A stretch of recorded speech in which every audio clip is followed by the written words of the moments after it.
নমস্কার, শুভ সকাল। সবাই কেমন আছো? আশা করছি ভালো আছো। আমিও ভালো আছি। আমি কিছু ছোলা বুট বাড়িতে নারায়ণ পুজো হয়েছিল, তার জন্য কিছু ছোলা বুট ছিল। ছোলা বুটগুলো আর খাওয়া হয়নি, অনেকটা বেশি হয়ে গেছে।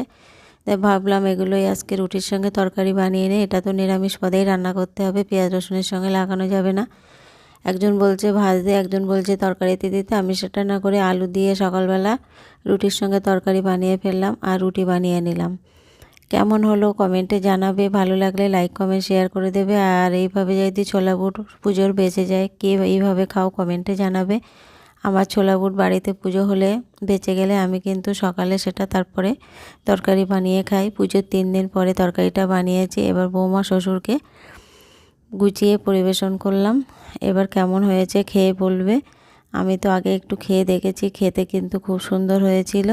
আর একদম মনে হলো নিরামিষ ঘুগনি যেমন হয় তেমনই হয়েছিল খেতে। আর পরের ভিডিওতে আবার দেখা হবে। কেমন হলো কমেন্টে জানাবে।